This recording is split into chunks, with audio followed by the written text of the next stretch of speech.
As 1981 drew to a close, over 60,000 Donkey Kong arcade cabinets dotted North America. By 1982, Nintendo manufactured up to 50 cabinets per day. In its first year in the US, Donkey Kong earned $180 million for Nintendo. In its next year, the barrel-throwing ape earned another $100 million, launching Nintendo into the video game stratosphere. In July 1982, Nintendo of America bought 27 acres in Redmond, saying goodbye to the warehouse in Tukwila, Washington, that was owned by Jumpman's namesake Mario Siegel. Riding high on Donkey Kong's success, Nintendo was gearing up to bring the arcade into customers' homes. But not only would they soon face monkey business in the courtroom, Nintendo would once again face an uphill battle to sell America on its latest product. Soon their success in the States would seem like nothing more than a pipe dream. But sometimes...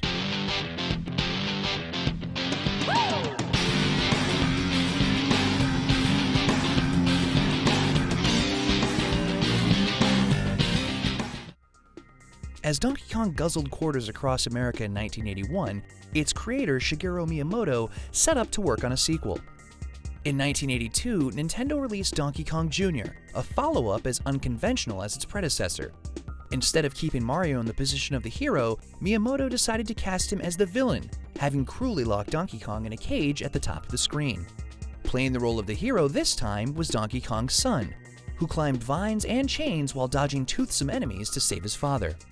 Despite the potentially blasphemous switcheroo of making Mario the antagonist, Miyamoto had scored again. Donkey Kong Jr. managed to sell over 30,000 cabinets. Donkey Kong was a force to be reckoned with. The brand's success paved the way for another lucrative opportunity for Nintendo: licensing and merchandising. Console maker Coleco gained the rights to make a home version of the game. And outside of video games, Nintendo found that Donkey Kong's face looked good on everything: board games, stuffed animals, and more. But to MCA Universal, the movie studio behind 1976's King Kong feature film, Donkey Kong simply looked like an ever-growing dollar sign. After countless threats of legal action and after scoring multi-million-dollar settlements with nearly every Donkey Kong license, Universal filed suit against Nintendo on June 26, 1982. The studio alleged that Donkey Kong infringed on their King Kong copyright. The video game maker, however, refused to budge. The case went to trial in early 1983, and Nintendo prevailed with ease. Its lawyers, led by attorney John Kirby, established the many differences between the conflicting Kongs. But if this weren't enough for the judge, Kirby proved that, in fact, Universal hadn't a legal leg to stand on. In 1975, the studio had sued previous King Kong picture maker RKO Pictures, and had itself proven that King Kong was in the public domain. The result of the 75 case cleared the way for Universal's 76 film remake. It also caused the judge to throw the suit against Nintendo out of court in '83. Nintendo had taken on the powerhouses of American entertainment and emerged victorious. While Nintendo of America defended itself in court, Nintendo in Japan had released its next big product, the Nintendo Family Computer, or the Famicom. According to Jeff Ryan's Super Mario: How Nintendo Conquered America, Nintendo president Hiroshi Yamauchi had the Famicom in the works for years. The 8-bit home console featured two wired controllers with raised directional pads and two-face buttons, a design that had originated with Gunpei Yokoi's Game & Watch. In July 1983, the Famicom was released in Japan with ports of Nintendo's American hits: Donkey Kong, Donkey Kong Jr., and the game that finally realized Yamauchi's vision, Popeye, a title that shared plenty in common with, what else? Donkey Kong. Nintendo finally wrangled the rights to the Sailor Man who had inspired Nintendo's biggest hit. That year, Nintendo sold over 500,000 Famicoms. The next year, it shattered that number by moving 3 million consoles. Nintendo had another hit on its hands, and the next step was to bring it to the US. But there was one problem. In 1983, the American video game market had crashed, a consequence of too many overpriced and underwhelming systems competing with each other. Game developers sprang up like mushrooms, creating unauthorized and often lousy games for the many consoles on the market. By 1984, the idea of a home video game system was anathema to American audiences and retailers alike. Once again, Nintendo of America's president Minoru Arakawa had an uphill battle selling the systems in the States. The fact that, by 1985, the Famicom had sold over 19 million units in Japan didn't impress American retailers, still smarting over the money they'd lost on video games so recently. So instead of trying to sell a game system, why not try to sell a toy? Nintendo tried to hide the console's true nature, packaging it with a toy robot, the Robotic Operating Buddy, or ROB, along with games Gyromite and Stack Up. No one was fooled, and the plan didn't work. Yamauchi ordered Arakawa and his team to sell the systems to New York toy stores personally. Arakawa followed Yamauchi's bidding, but went a step further.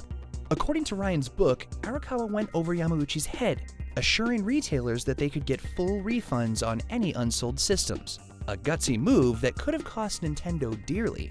Fortunately, Arakawa's gamble paid off, and 50,000 units sold in New York. Similar rollouts in other major cities over the next few months yielded similar results. By 1986, Nintendo was finally able to release the Famicom, now named the Nintendo Entertainment System, nationally. It didn't hurt that it came packed with one of the most incredible games yet, Shigeru Miyamoto's Super Mario Bros. Before Nintendo devoted most of its resources to the Famicom and NES, Miyamoto kept working on arcade games. He had spun Mario off into his own game in 1983. Mario Bros. Took place in a pipe-filled sewer, where the pair worked together to knock out as many turtles and crabs as they could. When Miyamoto was promoted to make Famicom games, he took Mario with him. The result was like nothing seen before. A whole kingdom full of secrets, growth-inducing mushrooms, warp zones, stompable enemies, and, of course, lots of pipes. Super Mario Bros.' 1985 debut was a massive success, driving the system's sales and hooking American gamers in ways the Atari and ColecoVision never could. To date, Super Mario Bros. Is said to have sold more than 40 million copies worldwide, holding the record for the best-selling video game for a full 18 years. Miyamoto kept working, creating another masterpiece inspired by his childhood spent roaming the woods and caves in Kyoto. February 1986's The Legend of Zelda, a questing game, featured even deeper exploration than Super Mario Bros. Clearly, Zelda's grand scope and massive dungeons touched something within gamers, and Nintendo had another hit. Other now legendary games followed, like the lonely, haunting space adventure Metroid, designed by Yokoi. That title blew people's minds with the end-of-game revelation that its silent protagonist, Samus Aran, was actually a woman. However, a console can't survive on first-party games alone. Third-party developers were contracted to develop new titles for the NES, but Nintendo's new machine featured a lockout chip that only Nintendo could supply. The chip drove up the costs of production, and games lacking the chip wouldn't play. Nintendo had control. While the chips ensured quality NES games, the way Nintendo lorded them over its third-party developers guaranteed an unhealthy relationship. In fact, a 1988 chip shortage led to just that. Author Jeff Ryan explains how Nintendo handled the shortage. Nintendo decided to ration the chips, which was in one way the only thing they could do. There's not enough supply to meet the demand, so therefore you only give some to everyone. Now, they gave themselves as many chips in the world. But for something like Konami or Capcom, they wouldn't make more than 100,000 copies of a game. And this is a game that could sell millions. And if Konami or Capcom complained, Nintendo would maybe cut their order even more, so they'd only have 90,000. Despite Nintendo's strained relationship with third parties, its relationship to gamers was only getting stronger, thanks largely to Shigeru Miyamoto's continued brilliance, though he wasn't infallible. In fact, his 1986 follow-up to the original Super Mario Bros. Never saw release in the United States, as it was deemed too challenging. It had all the familiar hallmarks of the original game, but harder. Some mushrooms made Mario super, but some mushrooms actually killed him. Nintendo of America thought it was more sadistic than satisfying. But Super Mario needed a sequel, so Miyamoto oversaw production on converting another game, Yumi Kojo Doki Doki Panic, into a new Mario title. Gone was the Mushroom Kingdom and Bowser. In their place was Subcon, a dream world players had to free from the clutches of Wart, an evil frog. And instead of jumping on enemies to stomp them, players could ride them, pick them up, and toss them at other bad guys. Besides the picture on the box, there wasn't much tying the game in with Super Mario. Fortunately for Nintendo, fans were more than happy to explore the world of Subcon.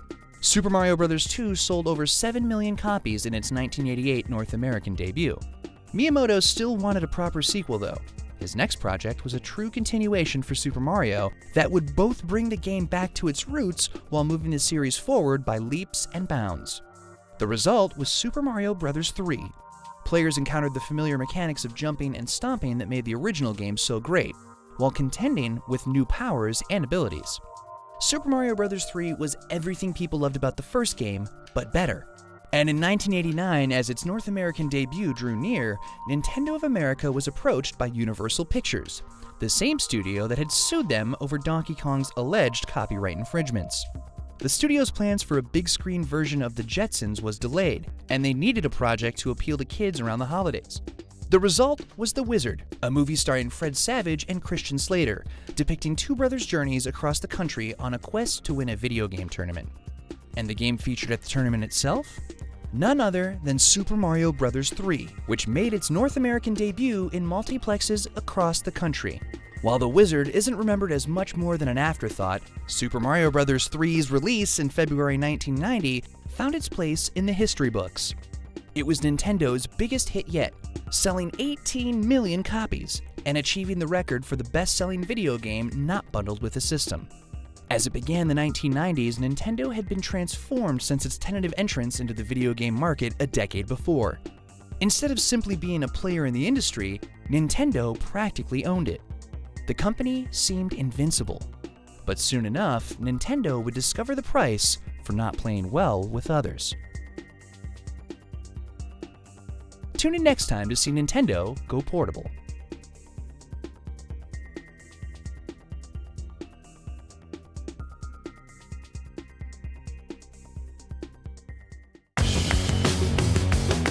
I haven't left this office for like 32 hours. I'm tired. I'm f***ing excited! No, that's not like... Woo!